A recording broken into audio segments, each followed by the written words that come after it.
Olá, pessoal! Sejam todos bem-vindos! Eu sou o professor Michael Maciel e essa é mais uma aula da sua trilha de movimento sustentável, pessoal. Nessa aula de hoje nós vamos falar o quê? Sobre as suas fontes de energia, as suas matrizes energéticas, a sua matriz elétrica. Então faremos um contraponto da matriz energética e da matriz elétrica. Você ainda verá sobre um detalhamento a respeito dessas matrizes energéticas, como cada uma delas se comportam, como funcionam, se há vantagens, né? Se há desvantagens, tudo bem? Então vai ser uma aula bem interessante. Essa é uma aula de continuação, porque a aula passada nós falamos o quê? Sobre uma ótica física, sobre a energia. Então, dando continuidade a esse raciocínio, na aula de hoje é o quê? Um detalhamento sobre as matrizes energéticas, tudo bem, pessoal? Vamos na tela! Olha só, fontes e aplicações de energia elétrica no mundo. As fontes de energia elétrica são o quê? São recursos da natureza ou artificiais utilizados pela sociedade para a produção de algum tipo de energia. Cuidado com a palavra produção, né? Porque na verdade ela significa, nesse contexto, transformação. E é utilizada com o objetivo de propiciar o deslocamento de veículos, gerar calor, produzir eletricidade, né? E para os mais diversos fins. Então, olha só, vem aqui comigo. Quando a gente fala que o produzir, não é que a gente vai criar energia. Eu já bati nessa tecla em outra aula e eu vou enfatizar isso aqui para você. Nós simplesmente temos a criatividade e a capacidade de cada vez mais criar técnicas para converter a energia, tá? Ou seja, converter a energia com o menor impacto possível para o meio ambiente. Tudo bem, pessoal? Vamos nessa, manda na tela. Os meios de transporte, de comunicação, residências, industriais, comércio, agricultura e vários campos da sociedade dependem totalmente da sua disponibilidade de energia, tanto na eletricidade quanto para os combustíveis. Com o crescimento socioeconômico de diversos países, a cada ano, procura o quê? Por recursos para a geração de energia. Cresce, elevando o caráter estratégico e até mesmo disputas internacionais em busca desses recursos. Então, as novas formas de produzir energia ou de gerar energia vai gerar uma certa competição entre países, uma competição tecnológica. Temos aqui no gráfico 1, pessoal, vamos aqui, manda no fundo aqui comigo. Esse gráfico 1 é um gráfico de setores, né? O pessoal fala gráfico de pizza. Aí, olha só, a maior fatia aqui, ó, petróleos e derivados. Então, esse gráfico é o quê? Matriz energética brasileira, tá? Lá em 2021. Então, temos aqui petróleos e derivados, 34,4%, a maior fatia. Aí temos aqui, ó, aqui, pessoal, ó, derivados da cana-de-açúcar, 16,4%, tá? Aqui, primeiro é o quê? 34,4%, o segundo, 16,4%. Aí temos aqui, olha só, cadê?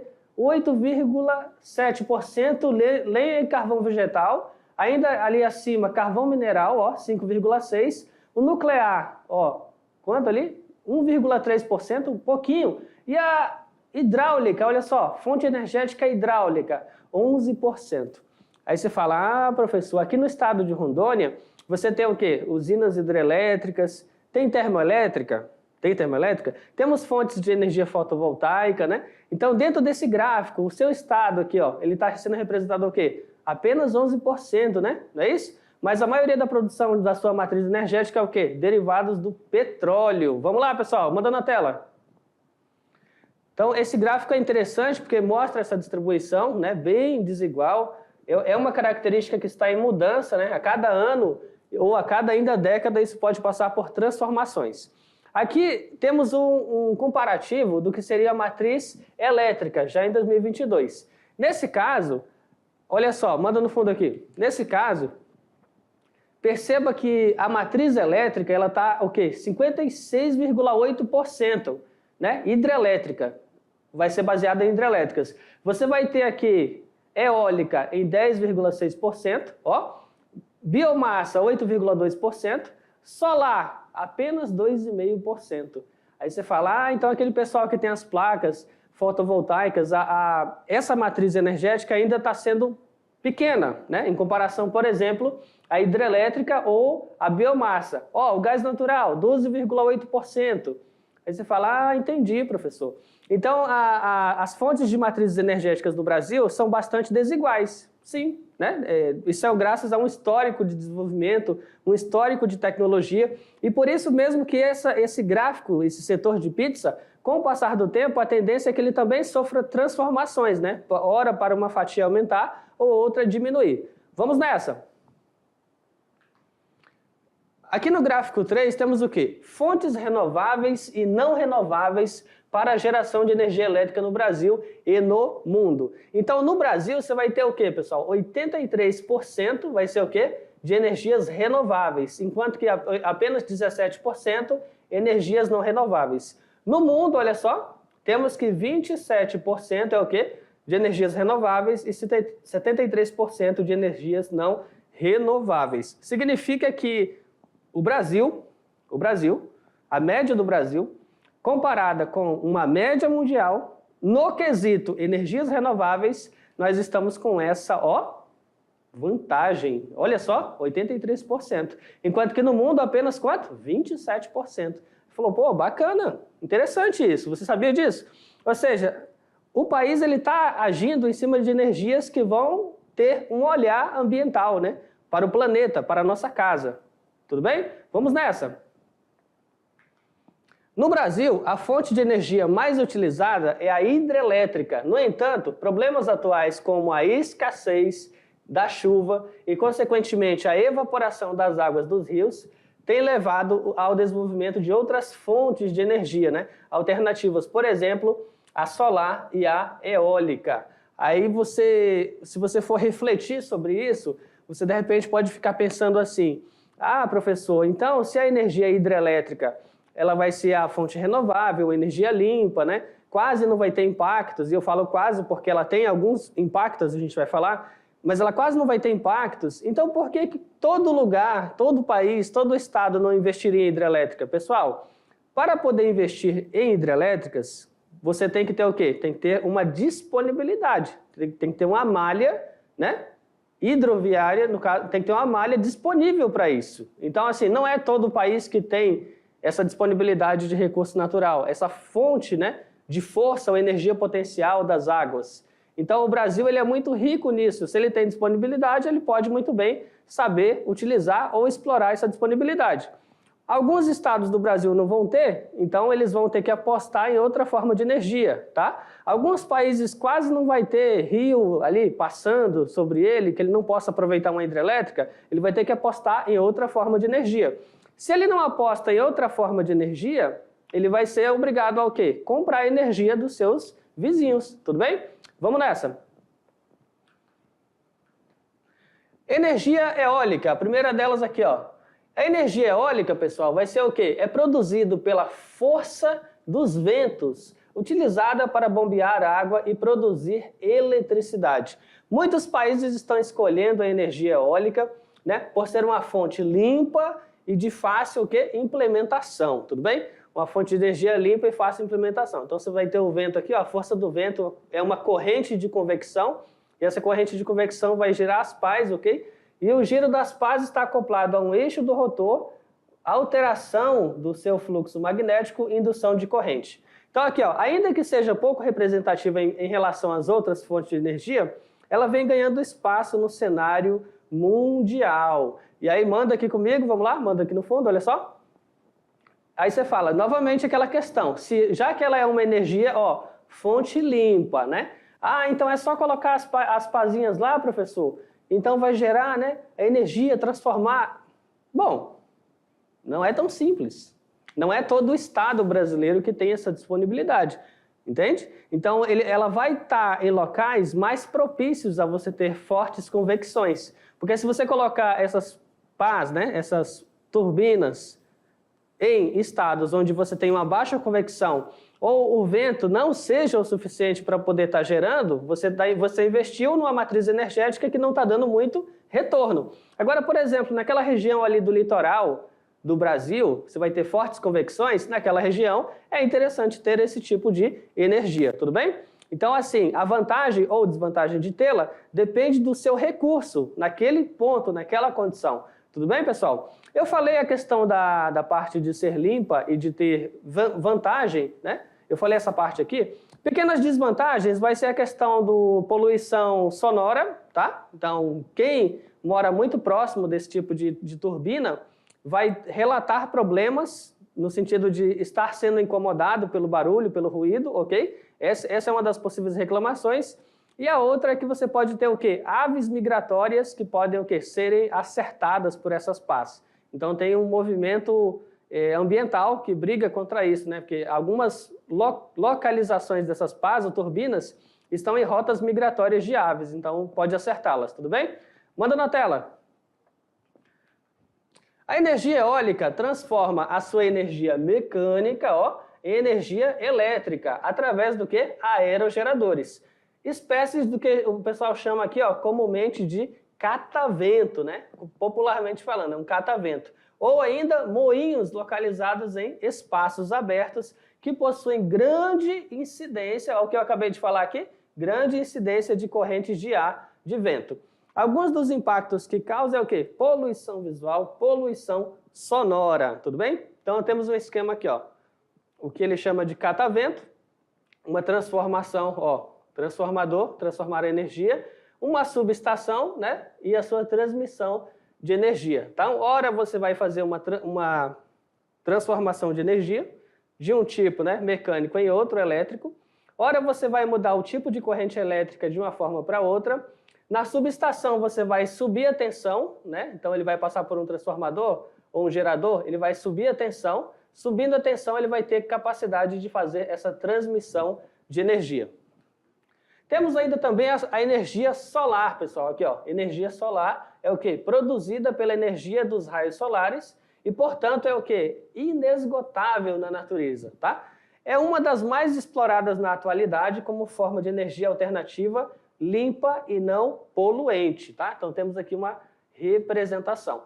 Aqui, pessoal, temos aquele conceito, né, de que se você tiver os raios solares, numa placa fotovoltaica ele vai ter a capacidade o quê? De quantizar a luz num quantum de energia. Esse pacote de energia ele vai ter a capacidade de liberar elétrons. Então, é uma conversão de uma energia para outra forma de energia.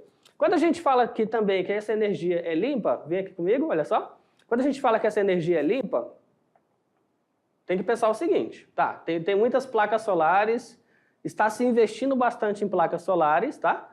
E se você pensar no meio ambiente, você tem que pensar a curto, médio e longo prazo. A pergunta é, qual é o destino dessas placas daqui a algumas décadas ou daqui a algumas centenas de anos? Qual é o destino? Então, será que nós teremos o tratamento adequado para dar para essas placas que estão ali? Então, esse é um ponto a ser pensado. Você fala, essa energia é limpa, eu tenho uma placa solar. Temos um tratamento final para esse tipo de descarte para as placas? Entende? A mesma coisa você pensa sobre as pilhas, sobre as baterias, porque você vê muita pilha e bateria sendo descartada de forma inadequada.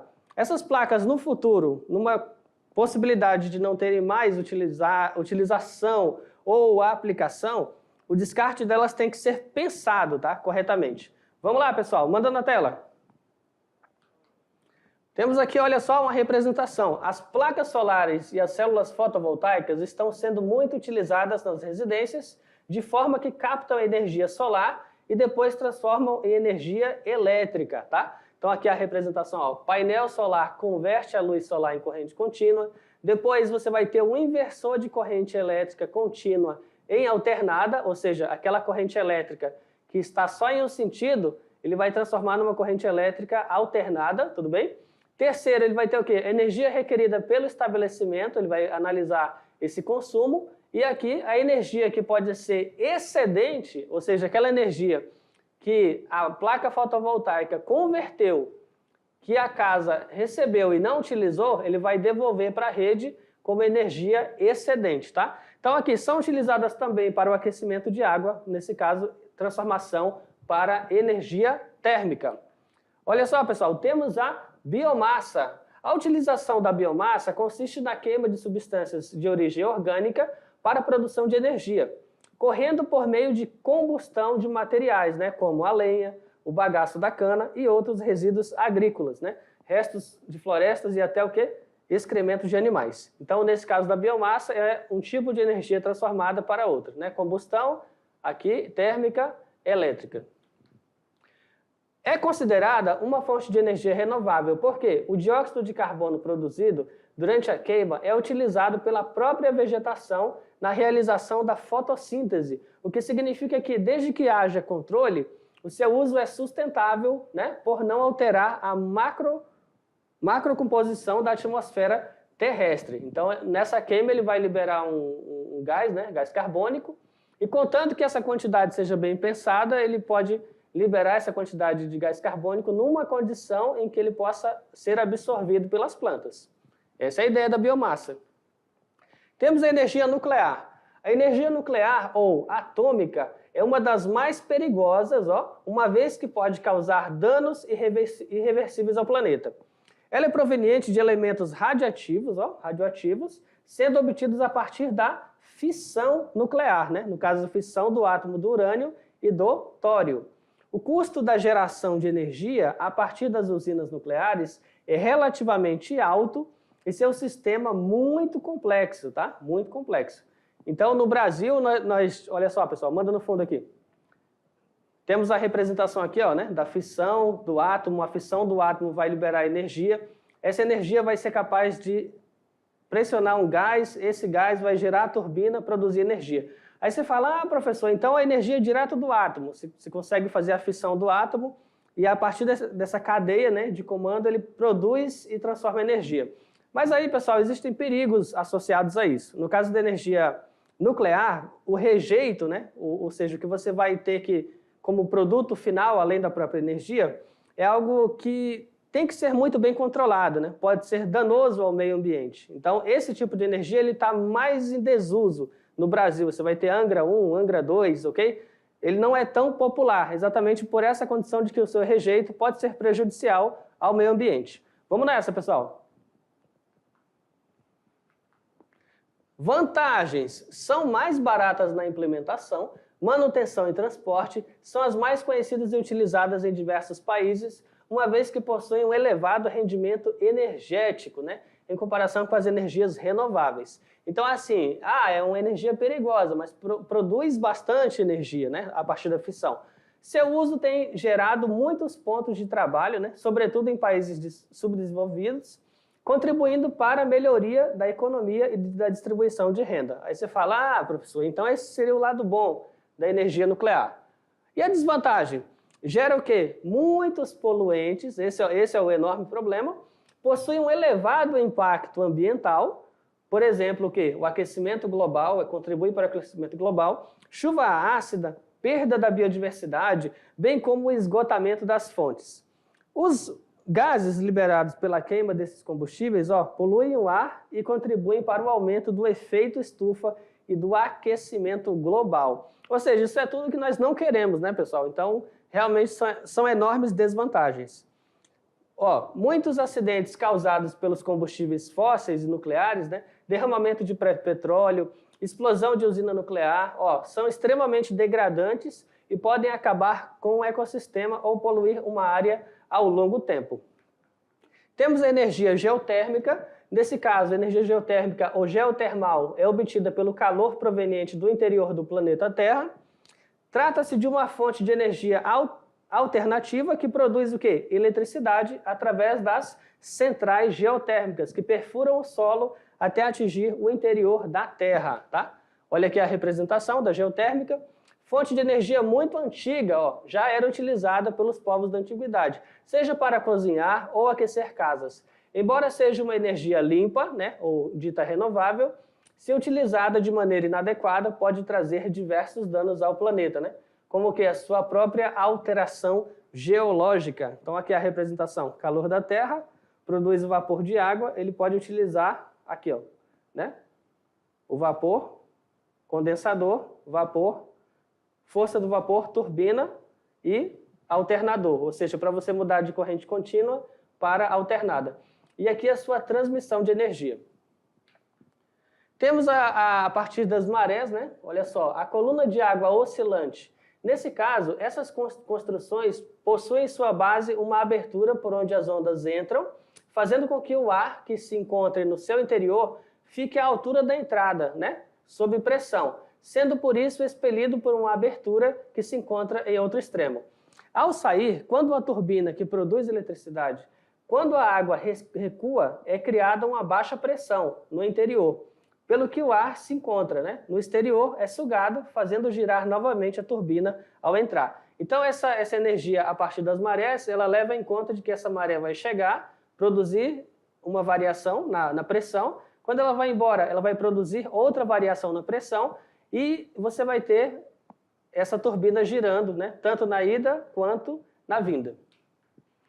Temos aqui, pessoal, esse gráfico de consumo de energia elétrica no Brasil, ó, mês a mês, de janeiro de 2021 a dezembro de 2021. Perceba que esse gráfico demonstra que a cada mês não é um valor constante, né? Vai ter meses, semestres, onde você vai ter um maior consumo de energia, aqueles meses mais econômicos, ou seja, com redução. O mercado livre, que abastece indústrias e grandes empresas, como shoppings e redes de comércio, avançou 13,6% em comparação anual, consumindo o quê?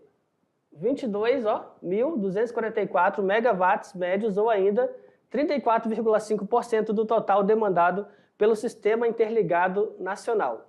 Boa parte dessa alta se explica pela entrada de novos participantes nesse segmento, né, nos últimos 12 meses. Se considerássemos o quê? Apenas as cargas que já atuavam no ambiente ao final de 2020, o aumento seria menos intenso, de apenas 2,6%.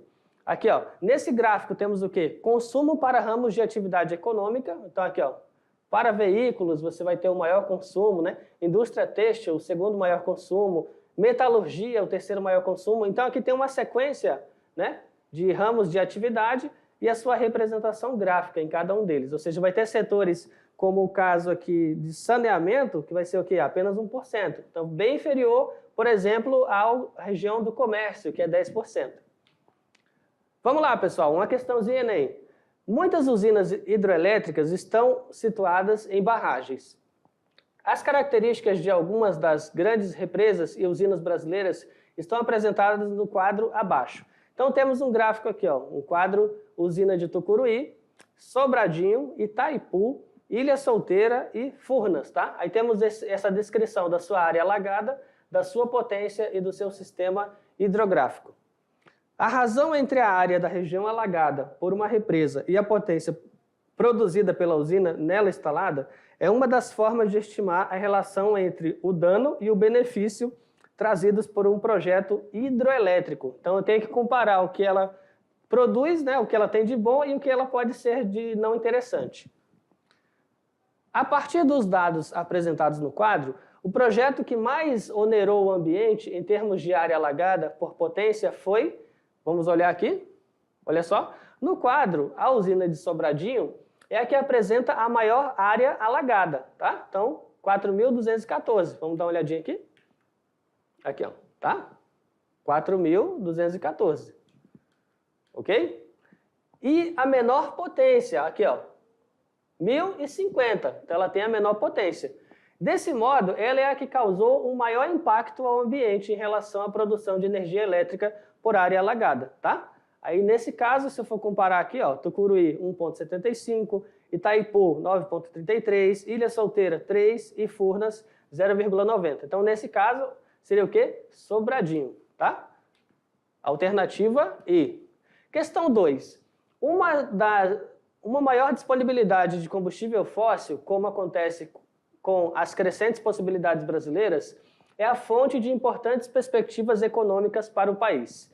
Ao mesmo tempo, porém, numa época de pressão mundial por alimentos e biocombustíveis, as reservas nacionais de água doce, o clima favorável e o domínio de tecnologias de ponta no setor conferem à matriz energética brasileira um papel-chave na mudança do paradigma energético produtivo. No texto, é ressaltada a importância da matriz energética brasileira, enquanto referência de caráter mais sustentável. Essa importância é derivada então vamos analisar aqui, letra A, é derivada da conquista da autossuficiência petrolífera pela descoberta de novas jazidas. expansão da fronteira agrícola intensiva para a produção de biocombustíveis, superação de uso de energia não renovável no setor de transporte de cargas, apropriação das condições naturais do território para diversificação das fontes ou redução do impacto social advindo da substituição de termoelétricas por hidrelétricas. Então, olha só, o Brasil possui um vasto território que oferece o quê? Boas condições naturais para a implementação de fontes de energias renováveis. O país possui uma grande disponibilidade de água, de radiação solar e de vento, o que permite a diversificação das fontes que compõem o quê? A matriz energética brasileira. Nesse caso, olha só, alternativa D, a apropriação das condições naturais do território para a diversificação das fontes. Questão 3, pessoal, questão Enem. Para diminuir o acúmulo de lixo e o desperdício de materiais de valor econômico, e assim reduzir a exploração de recursos naturais, adotou-se em escala internacional a política dos 3 R's, né? Redução, reutilização e reciclagem. Um exemplo de reciclagem é a reutilização de, então temos aqui, garrafas de vidro retornáveis para cerveja e refrigerante, latas de alumínio como material para a fabricação de iogurtes, sacos plásticos de supermercado como acondicionadores de lixo caseiro, embalagens plásticas vazias e limpas para acondicionar outros alimentos, ou garrafas PET recortadas em tiras para a fabricação de cerdas de vassouras. Então, olha só, o termo reciclagem, ele vai dizer o quê? Designa o reaproveitamento de materiais, né, de matéria-prima para a formação de um novo produto. Portanto, a única alternativa que traz o exemplo de reciclagem é o que cita o uso de latas de alumínio como material para a fabricação de iogurtes. As demais alternativas apontam exemplos de reutilização de materiais. Então, nesse caso, alternativa B, latas de alumínio como materiais para a fabricação de iogurtes. Vamos lá, pessoal. Questão Enem. Empresa vai fornecer o quê? 230 turbinas para o segundo complexo de energia à base de ventos, no sudeste da Bahia.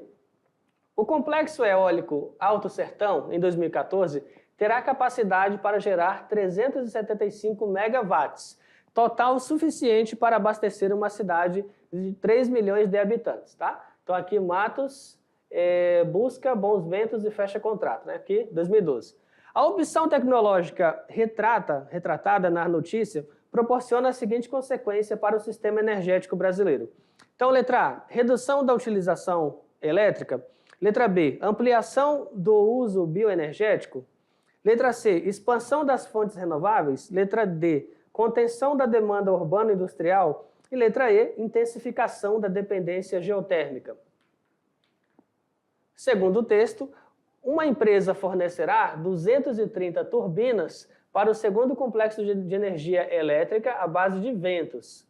Isso representa um aumento da produção de energia eólica, né? Energia dos ventos, que é uma das grandes fontes de energia renovável, tá? Então aí você vai ter o quê?